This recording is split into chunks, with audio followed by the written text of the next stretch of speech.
Kepada sidang jemaat yang dikasih Tuhan, sebelum kita masuk dalam ibadah PA pada sore malam hari ini, kembali saya ingin menyapa kepada kita semua. Selamat sore, shalom, sejahtera Tuhan kiranya tetap dilimpahkan kepada kita semua. Mari saudara sekalian, kita akan menyiapkan diri, terutama menyiapkan hati kita untuk datang beribadah kepada Tuhan dan kita tundukkan kepala.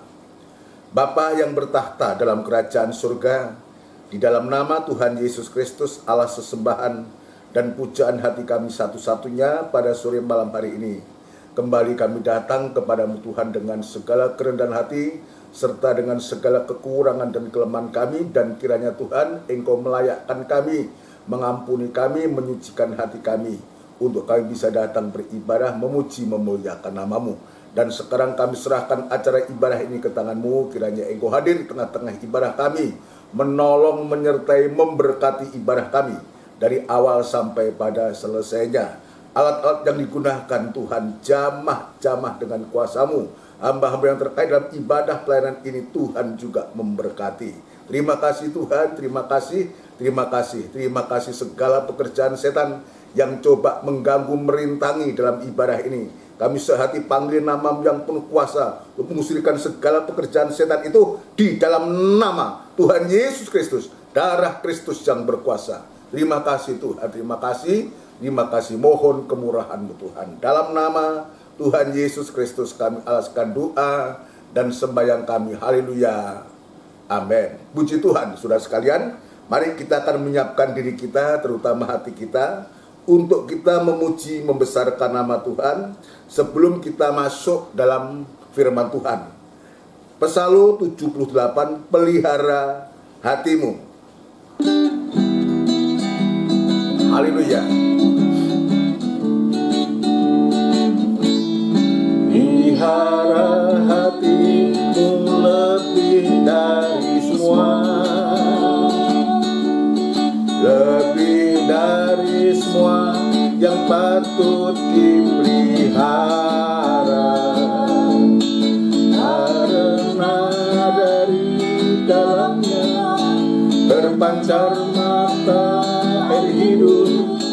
Pelihara hatimu lebih dari semua,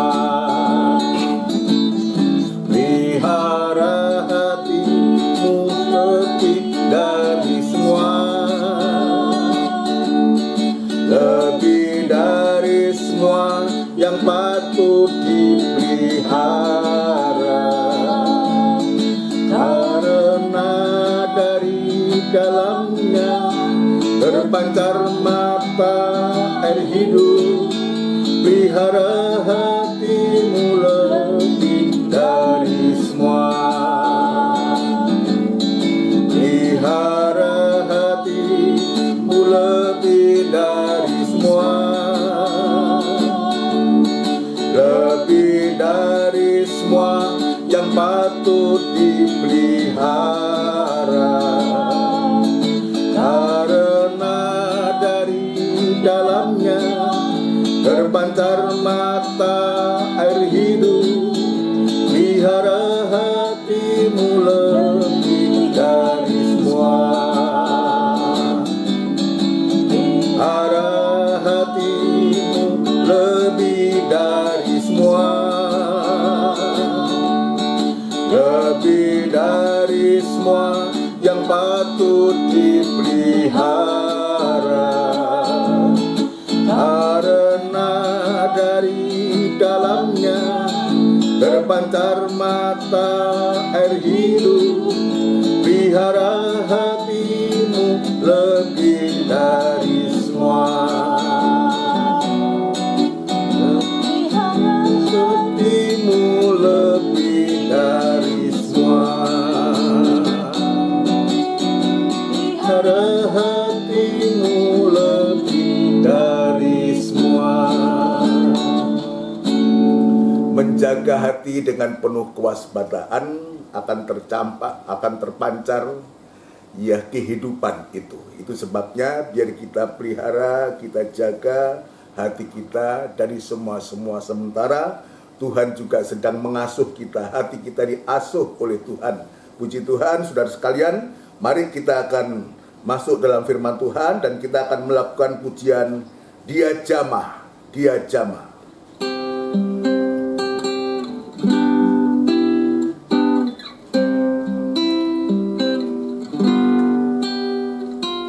Tertindih dengan Beban berat, dosa dunia mendera,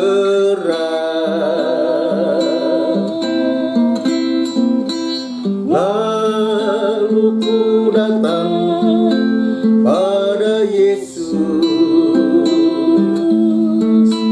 Dia ubahku jadi baru. Haleluya. Haleluya. Dalam hidupku dan beri damai di hatiku. Semua telah berubah dan aku tahu Yesus jamah ku jadi baru.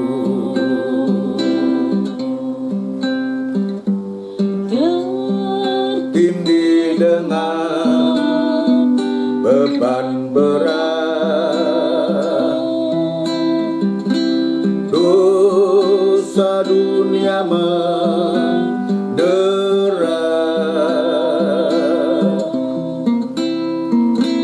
lalu ku datang pada Yesus,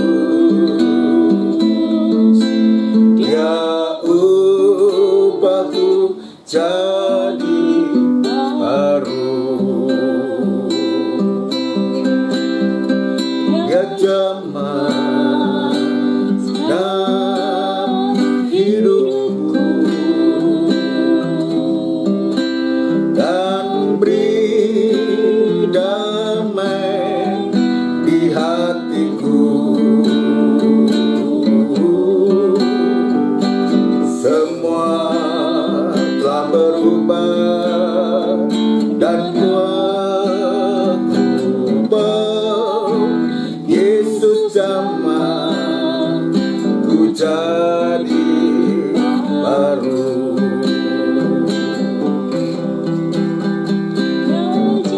Haleluya. Dalam hidupku dan beri damai di hatiku. Semua telah berubah dan aku tahu Yesus jamah ku jadi baru. Semua telah berubah dan aku tahu Yesus jamah ku jadi baru. Yesus jamah ku jadi baru. Bersama kita tundukkan kepala, kita akan berdoa kepada Tuhan. Benar Tuhan, banyak masalah, banyak beban berat yang harus kami hadapi di hari-hari ini. Namun demikian kami juga tetap berterima kasih, bersyukur kepadamu lewat asuhan-Mu. Tuhan, Engkau sedang menjamah kehidupan kami untuk berikan hati damai, hati yang penuh dengan pengharapan Tuhan, untuk berharap sepenuh kepadamu Tuhan. Terima kasih Bapa di surga, kami sudah memuji membesarkan nama-Mu. Saatnya kami akan belajar lagi untuk membaca firman-Mu, untuk mendengarkan firman-Mu ya Tuhan. Kiranya Engkau sucikan hati kami, supaya firman-Mu boleh mendapat tempat yang terutama di dalam hati kami. Urapi firman-Mu dan urapi kami sekalian, dalam pengurapan yang datangnya dari Tuhan sendiri.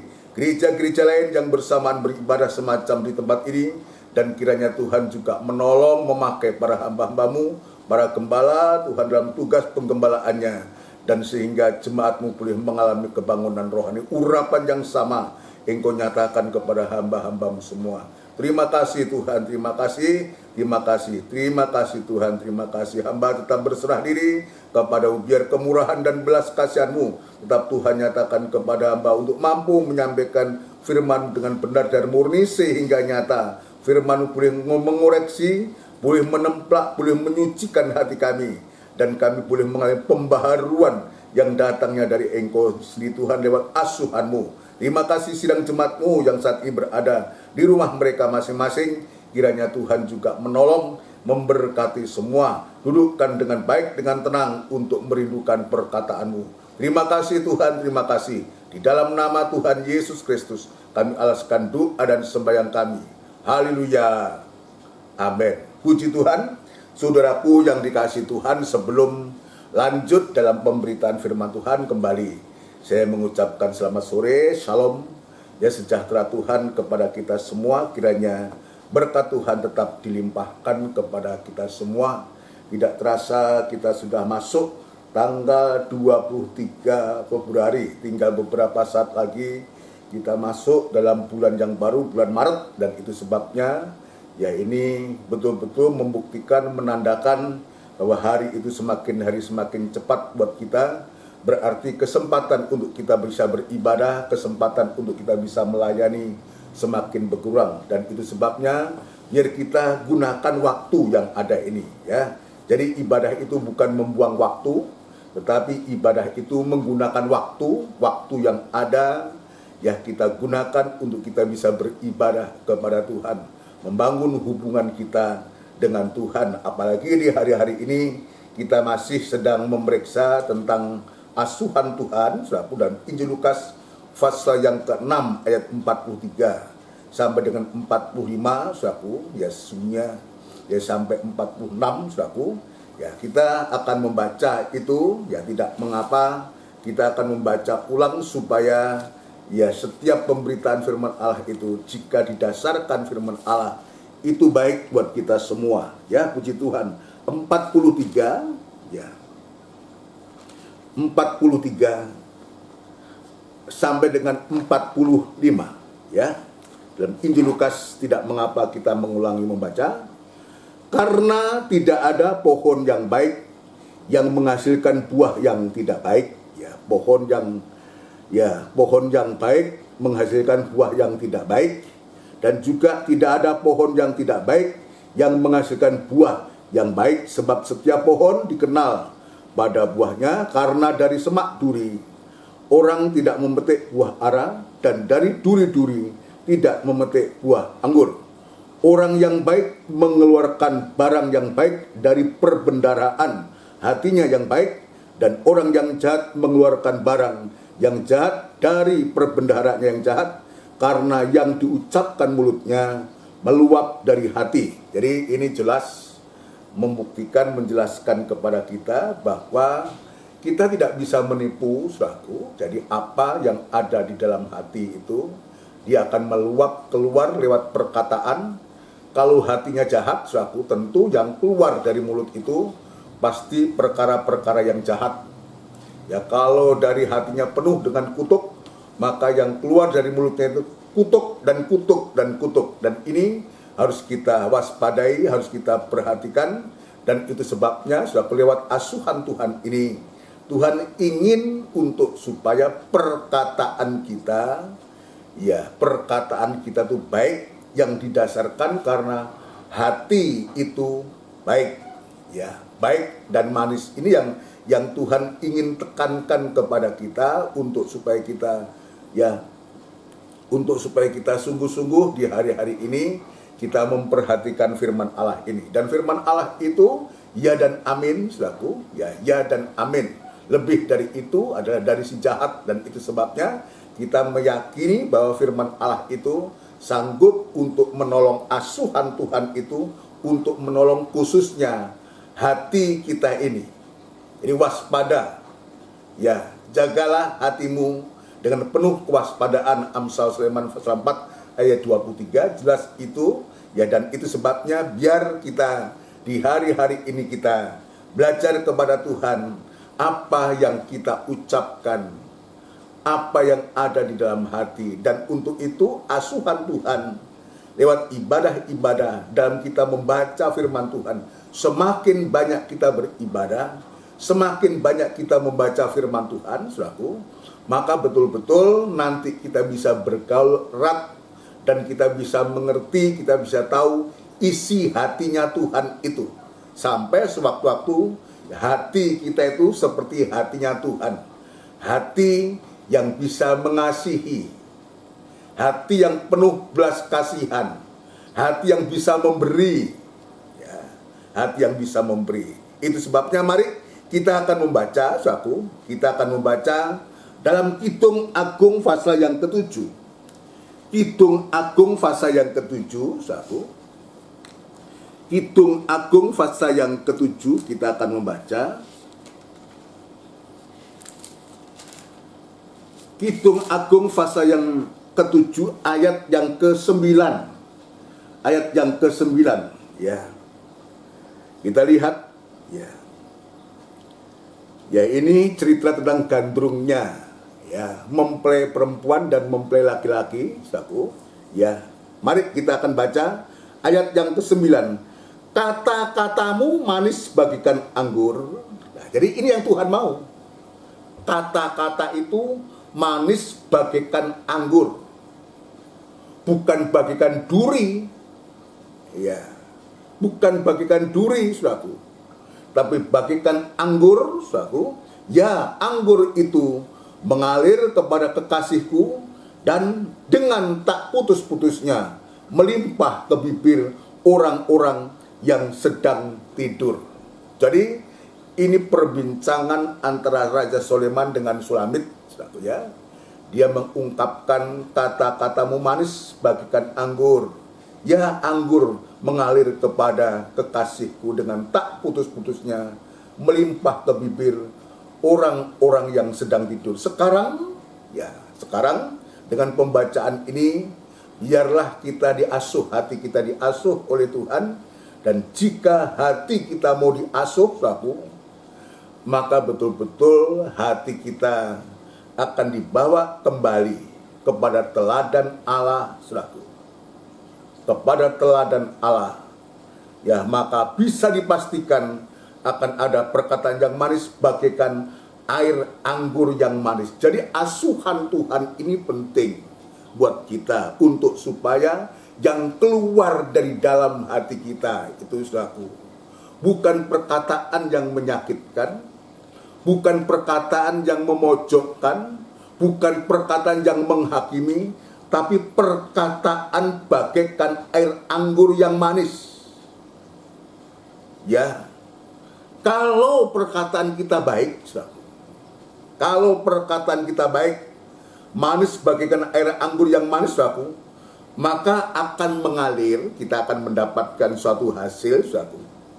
Kalau perkataan kita baik, manis bagaikan air anggur, jadi bukan perkataan yang menyakiti, memojokkan, tapi perkataan yang baik dan manis, ya, maka akan mengalir pada dua tempat, yaitu disebutkan mengalir kepada sesama. Ini yang pertama. Jadi kalau perkataan kita baik dan manis bagaikan air anggur manis, maka akan mengalir pada dua tempat, yaitu yang pertama mengalir kepada sesama. Jadi sesama itu pengertiannya luas. Sesama yang paling dekat dalam rumah tangga itu suami dan istri, anak dengan orang tua. Inilah sesama. Inilah sesama. Mengalir kepada sesama, yaitu menjadi berkat bagi sesama. Jadi perkataan itu menjadi berkat. Perkataan itu membangun. Ya, menjadi berkat, ya, bagi sesama dan sekaligus juga membangun. Membangun siapa? Membangun sidang jemaat. Membangun tubuh Kristus. Dalam Efesus pasal yang keempat jelas, ya, untuk melengkapi orang-orang kudus dalam rangka pembangunan tubuh Kristus. Jabatan-jabatan dan karunia itu untuk melengkapi perkataan yang manis itu akan betul-betul menjadi berkat bagi sesama. Tetapi sebaliknya, kalau perkataan itu kotor, saudara, ya, kalau perkataan tidak baik, saudara, maka justru akan menjadi sandungan bagi orang lain. Justru menjadi sandungan bagi orang lain. Membangun tubuh Kristus itu, suatu bagi seorang hamba Tuhan, bukan hanya berkhotbah. Bagi kami sebagai seorang hamba Tuhan, membangun tubuh Kristus bukan hanya berkhotbah, bukan hanya lewat khotbah-khotbah saja, tetapi juga ya melalui perkataan sehari-hari, baik antara jemaat dan gembalanya. Ya, kalau di rumah itu ya bersama keluarga dan anak-anaknya, bagaimana? Dan itu sebabnya, saudaraku, ya, untuk pemberitaan firman Allah, untuk penyampaian firman Allah yang semacam ini, selalu saya belajar, saudaraku, untuk kita bawa datang kepada Tuhan. Kita bawa datang kepada Tuhan, menyadari kita tidak mampu, saya tidak mampu, tidak berdaya, kekuatan terbatas, dan kita doakan minta urapan Roh Kudus. Minta urapan Roh Kudus supaya firman Tuhan diurapi oleh Roh Kudus, sehingga yang disampaikan bukan angan-angan pikiran hati dari manusia ini, tapi sungguh-sungguh apa yang disampaikan itu benar-benar datangnya dari Tuhan, sehingga ketika disampaikan firman Allah itu akan menyejukkan, akan membuat rasa bagaikan anggur yang manis. Saudara sekalian, ini yang menjadi doa. Jadi tidak mudah. Tidak mudah untuk berkhotbah itu, tidak mudah untuk menyampaikan firman Allah itu. Kita bawa kepada Tuhan supaya firman Tuhan itu diurapi oleh Tuhan. Diurapi oleh Tuhan supaya firman Allah menyentuh setiap kehidupan-kehidupan yang mendengarkan firman Tuhan. Menyentuh setiap kehidupan yang mendengarkan firman Tuhan. Ini puji Tuhan, saudaraku. Ini yang Tuhan tunjukkan kepada kita, dan itu sebabnya perkataan kita ini harus menjadi berkat. Kalau itu bagi seorang hamba Tuhan dalam pemberitaan firman Allah, demikian juga bagi sidang jemaat, biar sungguh-sungguh ya kita menjaga hati ini, supaya setiap perkataan itu jangan ada perkataan kotor. Ini yang harus kita waspadai. Kalau dalam Amsal Sulaiman, ya, jagalah hatimu dengan penuh kewaspadaan. Tapi dalam Efesus pasal yang keempat, ayat yang ke-29, ya, atau kita baca Efesus pasal yang keempat, ayat 29. Efesus pasal yang keempat, ayat yang ke-29. Efesus pasal yang keempat, ayat 29. Puji Tuhan, saudara sekalian. Ayat 29.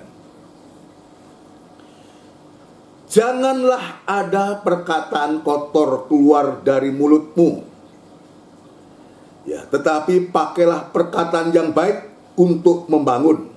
Jadi jelas, janganlah ada perkataan kotor keluar dari mulutmu, tetapi pakailah perkataan yang baik untuk membangun, di mana perlu, supaya mereka yang mendengarnya beroleh kasih karunia. Ini berdampak. Perkataan yang baik itu akan berdampak besar kepada sesama. Harus mengalir kepada sesama. Di dalam Kidung Agung tadi dikatakan, ya anggur itu mengalir kepada kekasihku dengan tak putus-putusnya, melimpah ke bibir orang-orang yang sedang tidur. Nanti kita periksa siapa yang sedang tidur itu. Tapi kita lihat sekarang Efesus ini pasal yang keempat, janganlah ada perkataan kotor. Bukan ucap kata, itu harus dimulai dari hati kita ini. Tadi saya mengatakan apa yang meluap dari mulut itu berasal dari hati. Dari hati, saudaraku. Ya, tujuannya apa? Supaya yang mendengarnya boleh beroleh kasih karunia. Ini yang disebutkan menjadi berkat. Perkataan yang diberkati dan menjadi berkat bagi orang lain menghasilkan kasih karunia. Nah, sekarang kita akan lihat perkataan yang baik atau yang manis mengalir kepada sesama untuk apa? Perkataan yang baik atau yang manis mengalir kepada sesama untuk apa? Yaitu untuk menjadi berkat bagi sesama, untuk membangun kerohanian sesama. Jadi tidak semata-mata untuk kebutuhan atau keperluan kita, saudara. Bukan. Ketika kita berucap, ketika kita berkata-kata, saudara, maka kata-kata yang keluar dari mulut kita, apalagi dari seorang hamba Tuhan, saudara, dari sidang jemaat itu sangat diperhatikan, sangat oleh orang lain. Tapi sebaliknya, kalau perkataan itu baik dan manis, saudaraku, membangun, saudaraku, maka akan bermanfaat menjadi berkat bagi sesama. Membangun kerohanian sesama. Inilah membangun tubuh Kristus. Membangun tubuh Kristus. Jadi ini tujuannya. Untuk membangun tubuh, bukan meruntuhkan, bukan menghancurkan tubuh Kristus, bukan.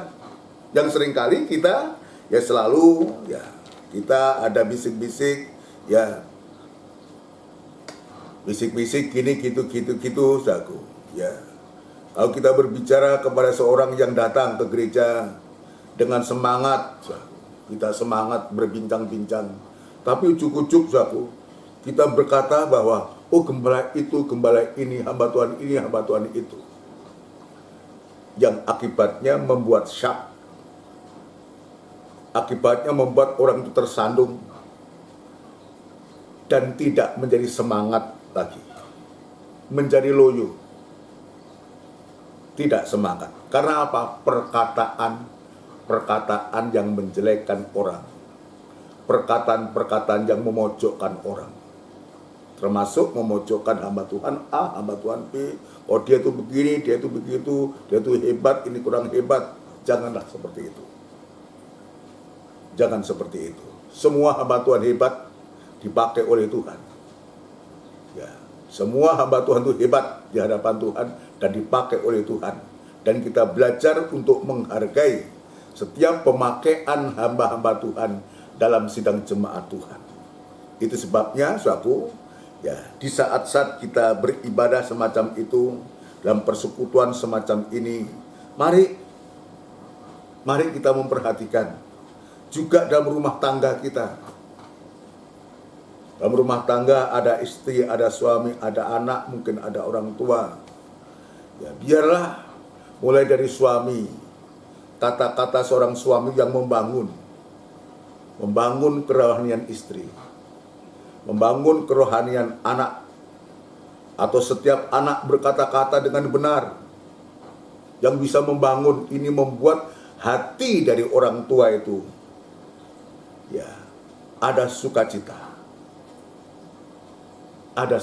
dan itu sebabnya, saudara sekalian, kata-kata yang manis ini harus betul-betul kita perhatikan, yang bersumber dari hati yang manis pula, maka akan keluar untuk kita bisa untuk keluar dan orang bisa menangkapnya dan sungguh-sungguh berguna bagi sesama dan membangun kerohanian sesama. Tadi yang pertama adalah mengalir kepada sesama, mengalir kepada sesama, menjadi berkat bagi sesama.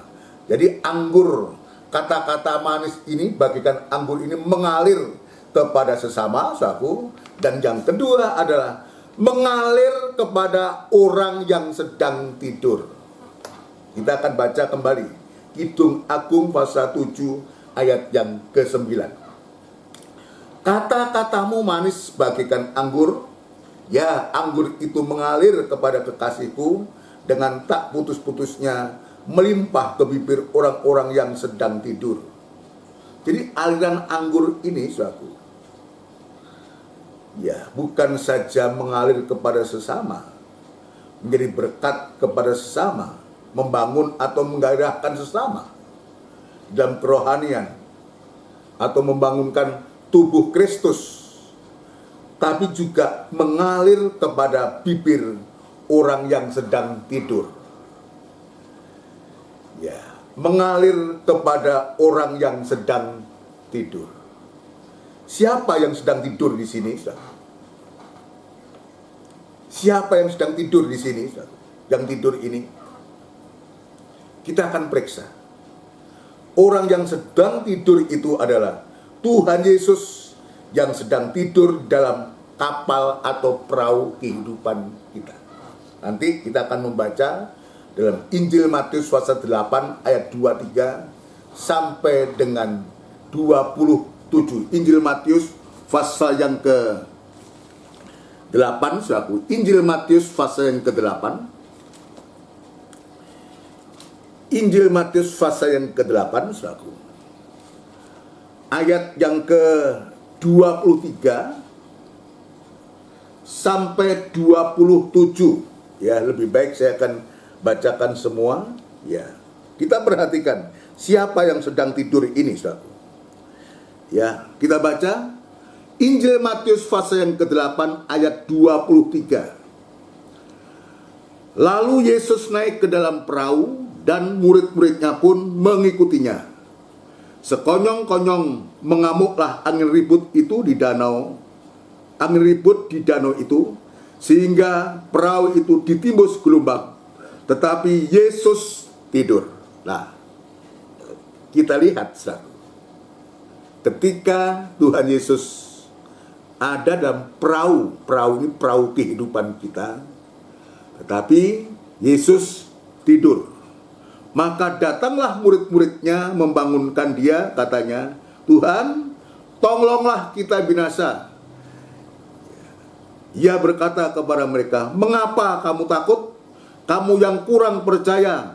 Lalu bangunlah Yesus menghadap angin dan danau itu, maka danau itu menjadi teduh sekali. Dan heranlah orang-orang itu, katanya, orang apakah dia ini sehingga angin dan danau pun taat kepadanya. Mungkin di hari-hari ini, kita sudah banyak pergumulan, banyak doa-doa syafaat kita naikkan kepada Tuhan. Ya, doa-doa kita naikkan kepada Tuhan, dan nampaknya seolah-olah Tuhan itu belum menjawab doa-doa dan pergumulan kita. Dan ini harus menjadi satu koreksi buat kita. Kenapa doa-doa yang kita pohonkan kepada Tuhan itu belum dijawab? Nomor satu, coba periksa hati kita. Atau justru sebaliknya, kenapa doa itu tidak didengar oleh Tuhan, tidak dijawab atau belum dijawab oleh Tuhan? Karena membiarkan Yesus itu tidur. Membiarkan Yesus itu tidur.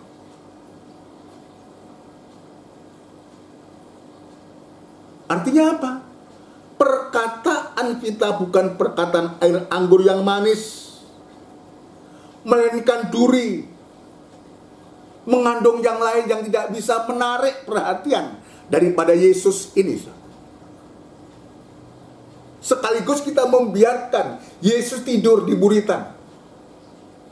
Seolah ya kita membiarkan seolah kita mampu.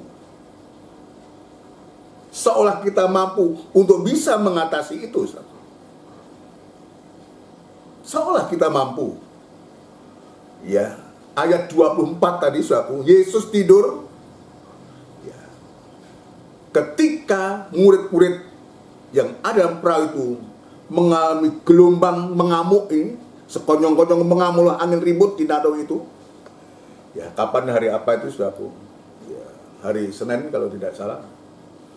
Ya, ada angin ribut yang begitu luar biasa, bahkan hujan es. Banyak pohon-pohon bertumbangan. Ya, ada orang yang kejatuhan papan iklan, ada mobil yang kejatuh, ya, mobil, ya, tiang listrik jatuh ke mobil. Angin yang begitu hebat, sekonyong-konyong mengamuklah angin ribut di danau itu. Ini mungkin sedang kita hadapi. Sekonyong-konyong mengamuklah angin ribut di danau itu. Ya, ini yang terjadi, yang tidak pernah kita pesan, tidak pernah kita harapkan. Contohnya pandemi corona ini. Apakah pernah kita bermimpi atau menginginkan sampai akibatnya sampai ibadah pun tidak bisa? Kita tidak pernah menginginkan, tapi itu datang sekonyong-konyong.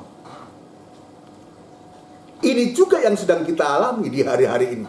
Banyak masalah-masalah yang datang bertubi-tubi, sekonyong-konyong, yang tidak bisa diprediksi, tapi datang.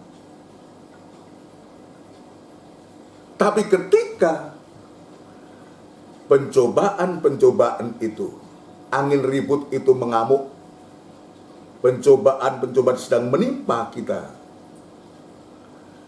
ya, kita membiarkan Yesus tidur di buritan. Setelah terjadi amukan dari badai angin ribut itu, baru kita rasa butuh. Maka datanglah murid-muridnya membangkitkan dia, katanya, Tuhan, tolonglah kita binasa. Ini semacam itu yang terjadi. Semacam itu. Membangunkan yang sedang tidur. Membangunkan Yesus. Jadi Yesus ini pun juga perlu digairahkan dari sikap kita. Bagaimana caranya untuk menggairahkan Tuhan ini, membangunkan Tuhan? Melalui hati kita, sikap kita, perkataan kita. Justru ketika kita menghadapi pencobaan-pencobaan, ketika kita menghadapi masalah-masalah dan persoalan yang sedang kita hadapi, tanpa Tuhan kita tidak akan bisa. Kalau terus kita membiarkan Yesus tidur, saudaraku, atau kita rasa tidak butuh, saudaraku, kepada Tuhan, kita betul-betul perahu kehidupan kita akan tenggelam. Akan tenggelam dan binasa, saudaraku. Tenggelam dan binasa.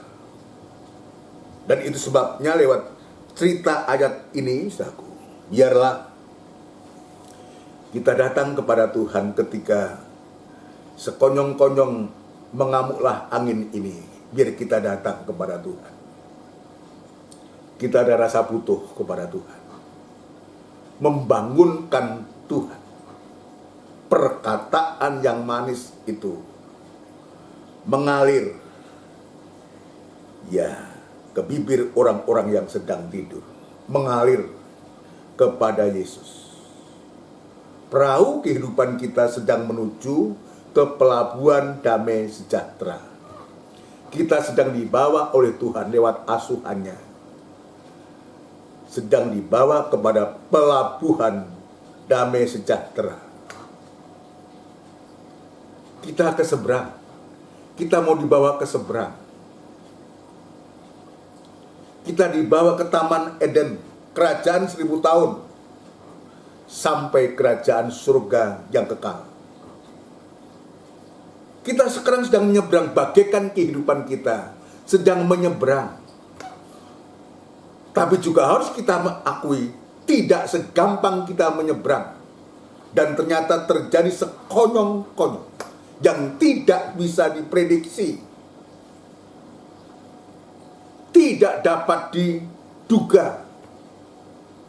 penghalang-penghalang itu, lewat pencobaan-pencobaan ini, sedang menghadang, menghalangi kita, kalau boleh, untuk supaya kita tidak sampai di pelabuhan damai sejahtera, tidak sampai ke taman Eden kerajaan 1000 tahun, tidak sampai kepada kerajaan surga yang kekal.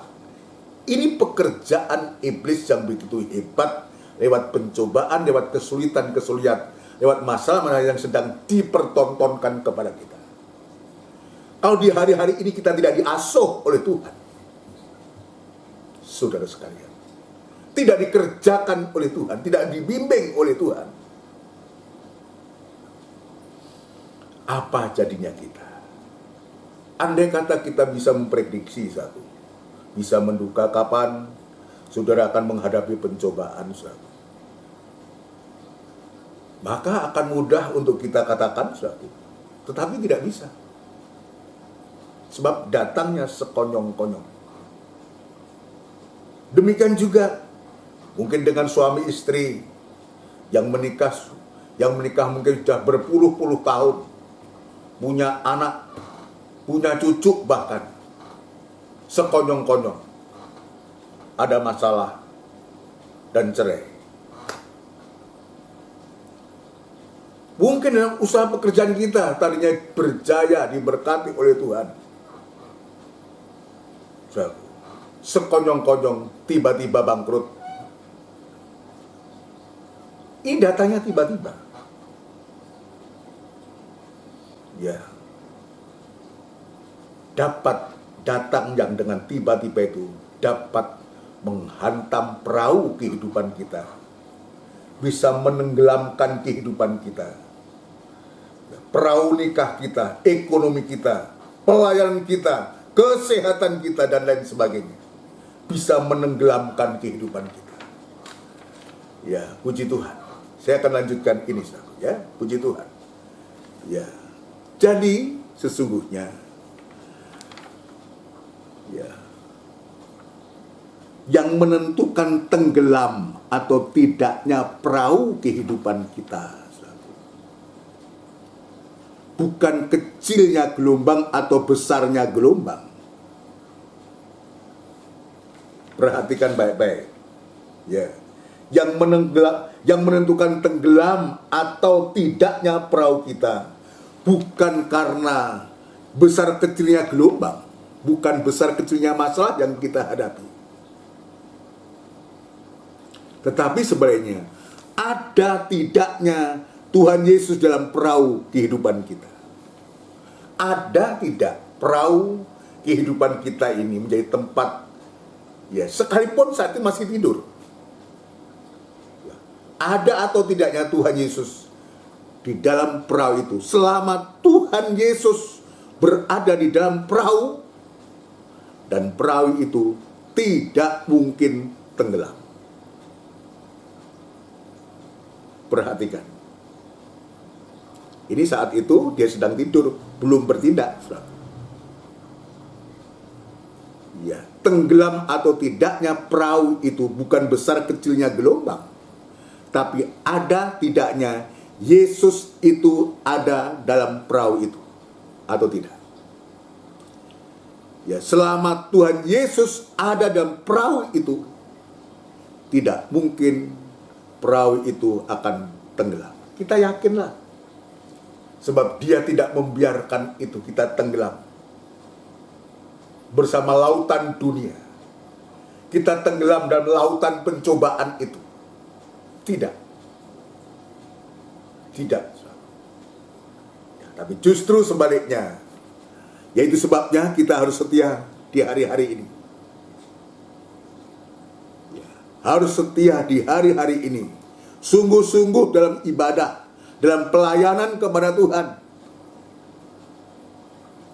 Tapi sebaliknya, begitu kita tidak setia kepada Tuhan, jangan salahkan kalau kemudian Yesus pun juga keluar dari perahu kehidupan kita. Kalau Yesus tidak ada dalam perahu kehidupan kita, artinya tidak ada pertolongan Tuhan untuk kehidupan kita. Kita harus menanggung derita sedih dan pasti kita tidak mampu. Sudah, pasti kita tidak mampu. Ya, semoga kita bisa mengerti. Ya, semoga kita bisa mengerti. Tetapi, saudaraku, tadi, ya, Tuhan Yesus ada tetapi tidur. Tadi saya mengatakan selama Yesus itu ada dalam perahu kehidupan kita, yang perahu itu tidak mungkin perahu itu akan tenggelam. Dan ketika murid-muridnya datang, ya, maka datanglah murid-muridnya membangunkan dia, katanya, Tuhan, tolonglah kita binasa. Ia berkata kepada mereka, mengapa kamu takut? Kamu kurang percaya? Kamu yang kurang percaya? Lalu bangunlah Yesus menghardik angin itu, angin dan danau itu. Maka danau itu menjadi teduh sekali. Sekarang saya ingin lanjutkan. Tetapi dalam hari ini masih ada masalah. Apa masalahnya? Ya. Sebab sekalipun Yesus berada dalam perahu kehidupan itu, tapi ia tidur. Dia ada di perahu kehidupan, tapi ia tidur. Sementara perahu sedang diombang-ambingkan oleh angin dan gelombang. Yesus sedang tidur di dalam perahu. Dan murid-murid membangunkan dia. Tadi saya mengatakan, bukan berarti Tuhan itu acuh tak acuh, tidak mau membantu, tidak mau menolong, tidak. Apa artinya Yesus sedang tidur ini? Saya ulangi. Apa artinya Yesus sedang tidur ini? Artinya, yang pertama adalah Yesus harus menjadi teladan bagi kita. Ini penting. Yesus harus menjadi teladan bagi kita. Teladan apa? Di tengah-tengah gelombang, Yesus tidak panik. Ya, murid-muridnya panik, tapi Yesus tenang, dia bisa tidur. Ya, dia bisa tidur, bisa tertidur. Ia tidak panik. Jadi tidur itu berarti teladan untuk ketenangan iman. Justru kita diperhadapkan dengan situasi yang diombang-ambingkan oleh gelombang, oleh angin yang begitu hebat itu, maka Yesus memberikan teladan yang sempurna kepada kita. Dia tidur.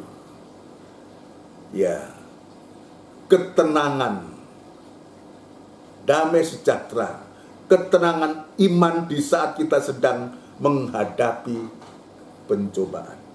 Yesus contoh sejati. Dia tidak panik.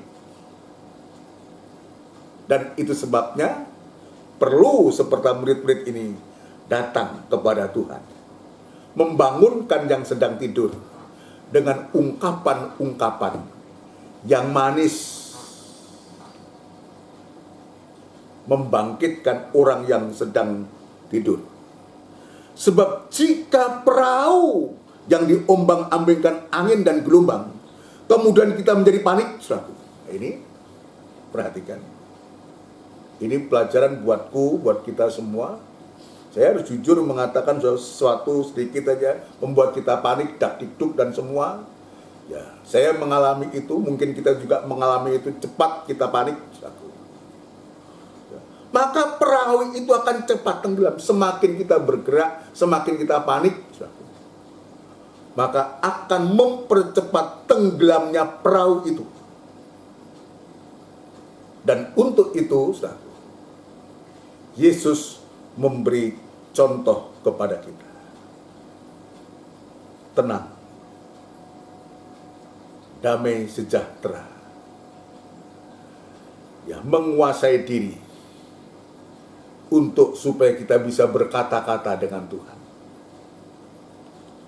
Menguasai diri dan menjadi tenang untuk supaya kita bisa berdoa. Bukan panik, saudara sekalian. Bukan panik. Ya nanti kita baca ayat itu. Ya. Puji Tuhan, saudara. Ya, justru di saat itu kita datang kepada Tuhan. Jadi ini Yesus adalah contoh, memberi contoh kepada kita dalam hal ketenangan iman di saat sedang menghadapi pencobaan. Yang kedua,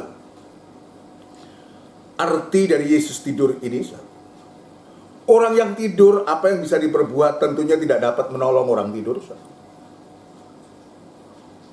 Ya, perhatikan.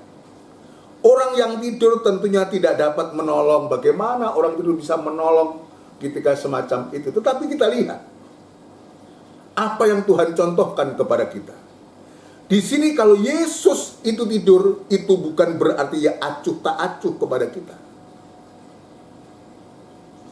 Bukan dia tidak menolong kita. Bahkan kita sekali sengaja untuk membuat Tuhan itu tidur, saudara. Kita tidak ada rasa butuh, saudara. Tapi di sini bukan berarti ia acuh tak acuh kepada kita. Bukan berarti ia pasif. Tetapi ia sedang sibuk bukan untuk menolong,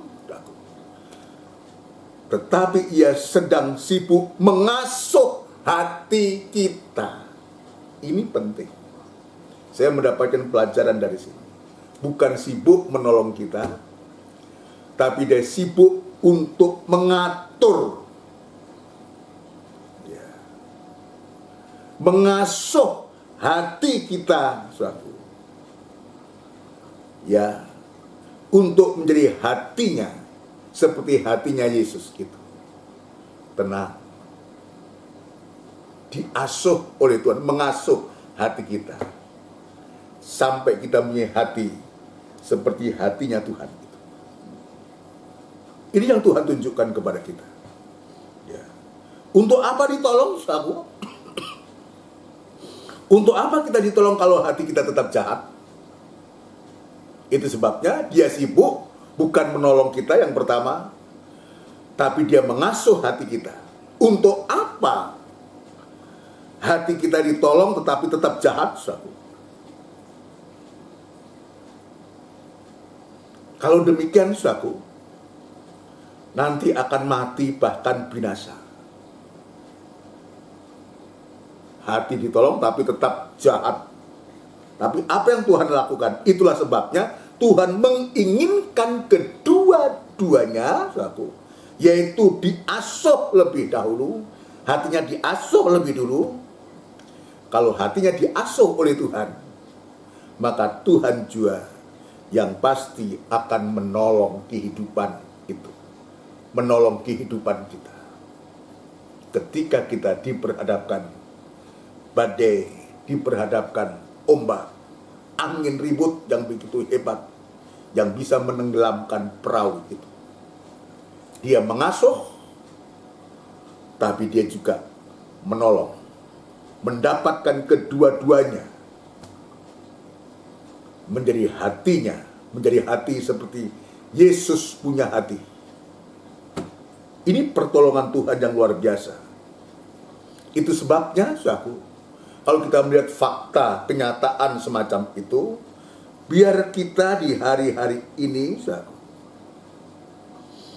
ya, justru ketika kita diperhadapkan masa-masa sulit, ya pandemi sekarang ini yang sedang ya meningkat ini di hari-hari akhir ini, saudaraku, jadi kita perhatikan. Hati kita mau diasuh. Banyak mendengarkan firman Allah lewat ibadah-ibadah. Di saat waktu kita mendengarkan firman Allah, itulah saatnya kita diasuh oleh Tuhan. Kalau pengasuhan Tuhan itu, kita sedang diasuh. Kalau pengasuhan Tuhan itu sudah selesai, maka pencobaan itu juga pasti selesai. Dan Tuhan mengatakan, ia berkata kepada mereka, mengapa kamu takut? Kamu yang kurang percaya. Lalu bangunlah Yesus menghardik angin dan danau itu, maka danau itu menjadi teduh sekali. Menjadi teduh sekali. Itu sebabnya tadi saya mengatakan, bukan besar kecilnya gelombang, tapi tergantung ada tidaknya Yesus itu ada dalam perahu. Tadi saya sudah menjelaskan tentang apa artinya sedang tidur ini. Dia memberikan teladan ketenangan iman. Yang kedua, dia sedang menginginkan mengasuh hati kita untuk kita boleh mendapatkan suatu pertolongan. Tadi saya mengatakan, kalau asuhan Tuhan itu, Tuhan anggap selesai maka pencobaan, maka masalah dan persoalan itu juga akan selesai juga. Tetapi seringkali kita tidak sabar. Kita memaksakan kehendak kita. Kita betul berdoa, tapi doa-doa kita bukan untuk kemuliaan Tuhan. Kita berdoa tapi untuk hal-hal yang sifatnya jasmani, untuk kepentingan pribadi. Berdoa pun salah, apalagi tidak berdoa. Membiarkan Yesus tidur. Rasa mampu, rasa tidak butuh Tuhan. Padahal ada kesempatan. Dan murid-murid sudah tepat. Dia mau, tidak mau. Dia harus datang sebab dia butuh. Kalau tidak, dia tenggelam. Sekalipun tadi saya mengatakan, selama Yesus ada, tidak akan tenggelam. Tapi kalau kita terus membiarkan Yesus, betul-betul kita akan menjadi stres. Betul-betul akan bisa menjadi tenggelam karena itu. Lalu yang ketiga, tidur. Tidur itu artinya mati. Jadi orang tidur itu seperti orang mati. Kalau orang tidur mau diapakan aja itu. Jadi tidur itu gambaran bagaikan orang yang mati. Untuk menghadapi angin dan gelombang. Sebab ini bukan angin dan gelombang biasa. Tetapi ini angin pencobaan yang dilancarkan oleh setan untuk menggugurkan iman kita. Ini yang harus diperhatikan. Bukan angin biasa, bukan angin pencobaan biasa. Tapi angin pencobaan yang bisa menggugurkan iman kita dan membinasakan kita. Untuk itu, saudara sekalian, dan untuk menghadapi setan, pencobaan-pencobaan yang dikerjakan oleh setan ini, maka Yesus harus mati di atas kayu salib. Untuk apa? Untuk memberikan kemenangan, untuk memusnahkan iblis itu yang berkuasa atas maut. Memusnahkan iblis itu. Jadi tadi saya mengatakan, ini bukan angin pencobaan biasa. Ini angin pencobaan yang dilancarkan oleh setan untuk menggugurkan iman kita. Kalau kita tidak berhati-hati, saudaraku,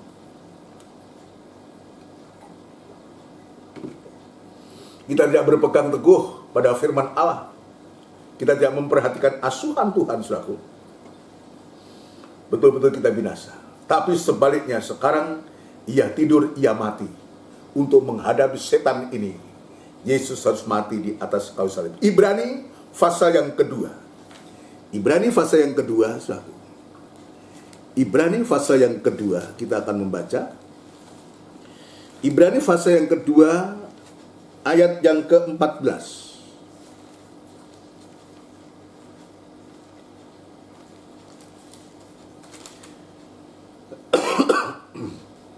Ibrani pasal yang kedua ayat yang ke-14. Perhatikan baik-baik. Karena anak-anak itu adalah anak-anak dari darah dan daging, maka ia juga menjadi sama dengan mereka dan mendapat bagian dalam keadaan mereka, supaya oleh kematiannya Ia memusnahkan dia, yaitu iblis yang berkuasa atas maut, dan supaya dengan jalan demikian ia membebaskan mereka yang seumur hidupnya berada dalam perhambaan oleh karena takutnya kepada maut. Jadi ini, Yesus tidur itu artinya dia mati. Mati untuk menghadapi angin dan gelombang ini. Sebab ini bukan angin dan gelombang biasa. Ini angin dan gelombang, pencobaan-pencobaan, masalah-masalah yang betul-betul diciptakan oleh setan, oleh iblis ini untuk menggugurkan kita, untuk supaya kita tidak sampai kembali kepada teladan Allah, kita tidak sampai ke Eden, kerajaan 1000 tahun dan kerajaan kekal untuk selama-lamanya. Ini yang Tuhan kerjakan. Dia harus mati untuk menghadapi yang namanya pekerjaan setan itu. Supaya oleh kematiannya, ia memusnahkan dia. Memusnahkan dia apa? Karena dia itulah iblis, si pembuat pencobaan yang menciptakan pencobaan, yang menciptakan masalah dan persoalan yang ada di bumi. Memusnahkan, meniadakan. Dan kita betul-betul mengalami suatu kemenangan. Dan musuh yang terakhir yang dikalahkan oleh Yesus itu dalam 1 Korintus pasal 15, itulah maut. Itulah kematian. Itulah iblis. Ini musuh yang terakhir untuk membebaskan kita. Dan sekarang persoalan bagaimana sikap kita? Bagaimana sekarang sikap kita? Kalau orang mau ditolong, saudaraku, maka sikap dari kedua belah pihak harus sama. Baik yang menolong atau yang ditolong harus sama. Misalnya, ada orang yang jatuh ke dalam jurang. Kemudian ada orang yang mau menolong dengan mengulurkan tangannya agar dipegang oleh orang yang jatuh, tetapi ia menolak untuk dipegang. Dia mau menolong, tapi dia menolak untuk dipegang. Maka orang itu tidak akan dapat tertolong. Dan orang yang akan menolong akan pergi. Tuhan sudah siap. Ya, orang yang akan menolong itu pergi, tetapi di sini Tuhan siap untuk menolong. Menolong siap menolong kita. Kapan? Sekarang ini. Dan itu sebabnya Tuhan berkata, mengapa kamu takut? Kamu yang kurang percaya. Lalu bangunlah Yesus menghardi angin dan danau itu. Maka danau itu menjadi teduh sekali. Dan orang menjadi heran, orang apakah dia ini? Ada pertolongan Tuhan. Dan Tuhan mau menolong ini. Di hari-hari ini, dia mau menolong kita. Sekarang tergantung kesiapan kita untuk ditolong. Ya. Jelas tadi ayat 26, ia berkata kepada mereka, mengapa kamu takut? Ini yang juga kita hadapi. Ketakutan, kekhawatiran yang selalu terjadi pada kita. Kita tidak percaya, kurang percaya, bahkan tidak percaya. Dan Tuhan menolong dan menghardik danau itu menjadi teduh sekali. Ya, dalam Injil Markus pasal yang keempat, saudaraku. Ya, Markus 4, sebab dalam Injil Matius ini tidak ditulis, tetapi dalam Injil Markus, ya Tuhan berkata, diam dan tenang. Sikap kita adalah diam dan tenang. Diam dan tenang ini harus menjadi sikap kita. Ya, dan ini meneladani Tuhan. Dia tertidur. Dia tidur, tidak panik. Kalau kita panik, kita berlari sana sini mencari pertolongan. Orang pinter lah. ke dukun lah, orang tua lah, atau ke tempat-tempat lain lah, maka sudah dapat dipastikan kita akan mati. Ya. Kita mati binasa, tetapi sebaliknya, dengan kita meneladani Tuhan, tenang, diam dan tenang, maka pertolongan itu akan terjadi pada kita di hari-hari ini. Ayo, bagi kita semua, sore malam hari ini, jika kita dalam masalah dan persoalan bagaikan gelombang yang begitu hebat, yang begitu besar, datang sekonyong-konyong, saudaraku, biar kita datang kepada Tuhan. Datang kepada Tuhan untuk membawa masalah dan persoalan kita. Ya. Haleluya. Ayo. Biar perkataan Tuhan ini, ketika dia mengatakan, "Mengapa kamu takut?" Ini perkataan Tuhan. Ini kata-kata yang diucapkan oleh Tuhan. Perkataan Tuhan itu penuh dengan kuasa. Dan itu sebabnya dalam Injil Matius tadi disebutkan ya dia katakan, siapa orang ini? Dalam Injil Matius pasal yang ke-8 tadi sudah disebutkan, saudaraku.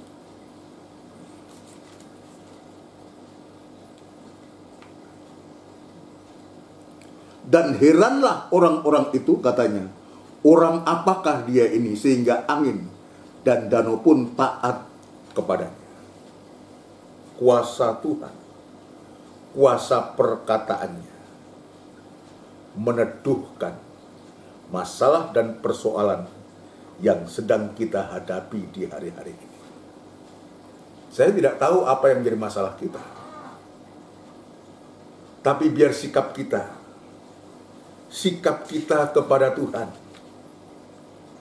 mulai dari kata-katamu manis bagikan anggur, ya anggur itu mengalir kepada kekasihku dengan tak putus-putusnya melimpah ke bibir orang-orang yang sedang tidur. Siapa yang tidur? Tadi kita sudah periksa. Itulah Yesus. Dia sudah memberikan teladan. Saudaraku. Tapi dia juga sudah mengasuh kita dan menolong kita. Tapi lebih dari semua itu, dia rela mati untuk memusnahkan pekerjaan iblis ini. Ayo, kita dengar baik-baik, kita perhatikan perkataan Tuhan. Mari kita akan melakukan pujian dan kita akan masuk dalam perjamuan suci, saudara sekalian. Masuk dalam perjamuan suci. Kita akan lakukan pujian, maka perkataanmu telah.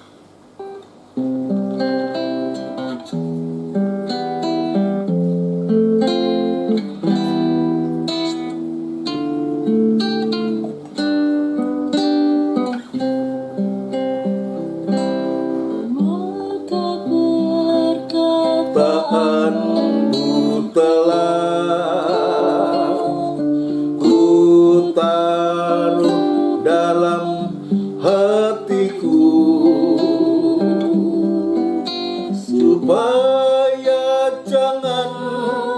supaya jangan aku berdosa padamu. Maka perkataanku telah ku taruh dalam hatiku, supaya supaya jangan aku berdosa padamu. Maka perkataanku telah ku taruh dalam hatiku, supaya jangan aku berdosa padamu.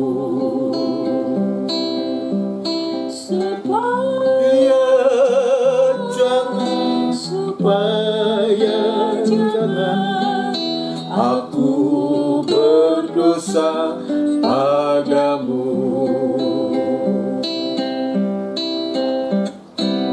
Bersama kita tundukkan kepala. Benar Tuhan, jika perkataanmu ada dalam hati kami, sama dengan Engkau ada dalam hati kami pasti selamat Tuhan. Dan itu sebabnya jika Engkau tidur, Engkau memberikan teladan yang sempurna kepada kami, teladan ketenangan, teladan untuk mengasuh, untuk menolong kami. Dan sampai Engkau tidur, Engkau mati untuk membebaskan kami dari kuasa maut. Terima kasih Tuhan untuk lawatamu pada sore malam hari ini. Engkau sudah memberkati kami. Biar perkataan yang manis itu keluar dari mulut kami, untuk kami bisa mengagungkan serta memuliakan Tuhan. Terima kasih Tuhan, terima kasih untuk lawatanmu pada malam hari ini Tuhan. Terima kasih di hadapan kami ada tubuh dan darahmu ya Tuhan. Sebelum kami bersekutu, Tuhan ampuni kesalahan kekurangan kami, layakkan kami untuk kami bersekutu dengan Engkau Tuhan. Terima kasih Bapa di surga, terima kasih kami sambut tubuh dan darahmu ini di dalam nama Tuhan Yesus Kristus. Haleluya. Amin. Puji Tuhan. Saudaraku yang dikasih Tuhan, mari kita akan bagi saudara yang akan menggunakan. Ya mari saya akan menunggu kepada kita semua. Kita minta kepada Tuhan supaya sungguh-sungguh tubuh dan darahnya Tuhan ini menjadi kebutuhan kita. Bukan seremonial, tapi kebutuhan kita untuk kita selalu bersekutu dengan Tuhan. Ya, perkataan itu sungguh-sungguh ada dalam hati kita. Ya, pribadi Yesus itu ada dalam hati kita. Kita unjukkan tubuhnya Kristus lebih tinggi dari kepala dan taruh cawan di atas dada dan dengarkan firman Tuhan. Sebab apa yang telah kuteruskan kepadamu telah aku terima dari Tuhan, yaitu bahwa Tuhan Yesus pada malam waktu ia diserahkan mengambil roti, dan sesudah itu ia mengucap syukur atasnya, ia memecah-mecahkannya dan berkata, inilah tubuhku yang diserahkan bagi kamu, perbuatlah ini menjadi peringatan akan aku. Kita makan dengan hati percaya dalam nama Tuhan Yesus Kristus.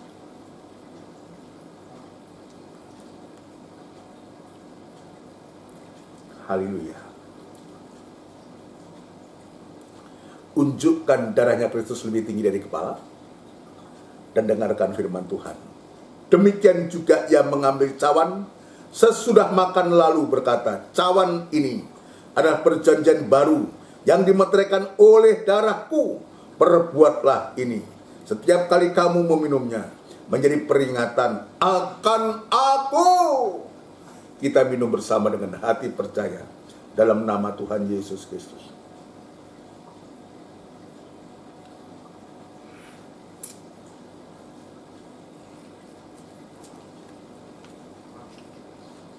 Unjukkan kedua tangan kita, berikan penyembahan kepada Tuhan. Sebab setiap kali kamu makan roti ini dan minum cawan ini, kamu memberitakan kematian Tuhan sampai ia datang kembali. Terima kasih Tuhan, terima kasih. Engkau baik Tuhan, kasih-Mu tiada pernah berubah, dulu, sekarang, dan untuk selamanya. Dan sore malam hari Engkau sudah memberkati kami dengan limpahnya Tuhan. Pertolongan dari Tuhan Engkau nyatakan kepada kami. Jika kita mau dan rindu kepada Engkau Tuhan, Engkau tidak membiarkan kami binasa, tapi sebaliknya kami diberkati dan ditolong oleh Tuhan apapun keadaan kami. Terima kasih Tuhan. Terima kasih di dalam nama Tuhan Yesus Kristus. kami alaskan doa dan sembahyang kami. Haleluya. Amin. Puji Tuhan. Saudara sekalian, demikian rangkaian ibadah kita dalam ibadah PA ini yang disertai dengan perjamuan suci. Tuhan sudah memberkati kita semua, dan mohon perhatiannya untuk jadwal ibadah kita. Besok ada ibadah doa dan penyembahan yang dimulai jam 5:30 sore tepat, dan kembali nanti pada hari Minggu sebagai ibadah raya. Biar Tuhan juga menolong kita semua. Kita nyatakan kerinduan kita kepada Tuhan. Kita berdoa untuk saudara kita yang membutuhkan pertolongan. Banyak yang perlu kita doakan saudara sekalian, ya Tuhan juga menolong. Ya, kita berdoa juga untuk banyak rekan-rekan kita yang hari-hari ini dalam pergumulan di rumah.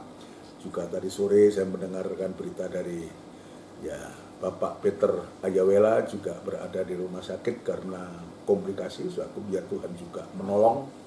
Ya, juga masih banyak juga teman-teman yang isoman di rumah sekarang ini. Biar Tuhan juga menyertai dan memberkati. Suatu juga sidang jemaat dan dalam pergumulannya biar Tuhan juga menolong. Pak Budiono juga kita terlalu doakan, Pak Mariono, Tante Aniwaro, dan usia lanjut, biar Tuhan juga memberkati semua. Mari kita, Om Edwin juga kita selalu doakan. Mari kita akan datang kepada Tuhan, dan kita akan berdoa untuk menerima doa berkat. Tidak putus-putusnya kami mengucapkan syukur dan terima kasih kepadamu Tuhan. Engkau begitu baik, dan kuasa-Mu tiada pernah berubah, dan Engkau sudah melimpahkan berkat lewat firman-Mu kepada kami. Biarlah firman-Mu ini sungguh-sungguh nyata dalam hidup kami, menjadi perkataan yang keluar dari mulut kami, sehingga kami boleh mengalami suatu pertolongan Tuhan. Itu sebabnya biar perkataan yang manis saja Tuhan yang keluar dari mulut kami. Terima kasih Tuhan, biar firman menjadi iman dan menjadi praktek dalam kehidupan kami semua. Terima kasih sidang jemaat-Mu semua dalam ibadah-ibadah yang telah Engkau sediakan. Biar Tuhan senantiasa memberkati. Terima kasih Tuhan, sidang jemaat-Mu Tuhan dalam masalah persoalan nama-nama yang sudah kami sebutkan, Pak Kuantoro Sugeng, juga kami doakan biar Tuhan menjamah menolong semua. Terima kasih Tuhan, terima kasih yang isoman, yang dalam pemulihan di rumah maupun di rumah sakit, kami bawa kepadamu. Dan segala pekerjaan setan yang coba mengganggu, merintangi anak-anak ketebasan-Mu, kami saat dipanggil nama yang penuh kuasa untuk mengusirkan segala pekerjaan setan itu di dalam nama Tuhan Yesus Kristus, darah Kristus yang berkuasa. Terima kasih Tuhan, kami yakin dan percaya bahwa kuasa-Mu tidak pernah berubah, dulu, sekarang, dan untuk selama-lamanya. Demikian pula kepada seluruh sidang jemaat-Mu yang ada, biar Tuhan memberkati nikah, rumah tangga, usaha pekerjaan mereka semua. Tuhan Engkau berkati, tidak ada satupun yang terkecuali. Engkau berkati Tuhan dimanapun saat berada. Terima kasih Tuhan, terima kasih bangsa dan negara kami Republik Indonesia yang kami cintai. Ya Tuhan, kami serahkan ke tangan-Mu, memakai para pemimpin-pemimpin kami, Bapak Presiden, Wakil Presiden, jajaran menteri, pejabat tinggi negara di besar di daerah, yang bau membau untuk menerima amanah untuk mengatur bangsa ini Tuhan. Sebabnya memberikan hikmat marifat yang dari Engkau, sehingga kebijakan-kebijakan itu benar-benar bermanfaat untuk seluruh rakyat Indonesia. Damai sejahtera-Mu Engkau nyatakan di tengah-tengah bangsa kami Tuhan. Terima kasih, sebentar kami akan berpisah, kami akan beristirahat malam. Tuhan, kiranya Engkau menolong kami semua. Saudaraku yang kekasih, biarlah rahmat anugerah cinta yang besar yang datangnya dari Allah Bapa, Sang Putra dan Roh Kudus yang sepenuhnya di dalam nama Tuhan Yesus Kristus. Haleluya. Amin. Selamat malam saudara sekalian. Tuhan memberkati kita semua. Salam sehat buat kita semua. Puji Tuhan.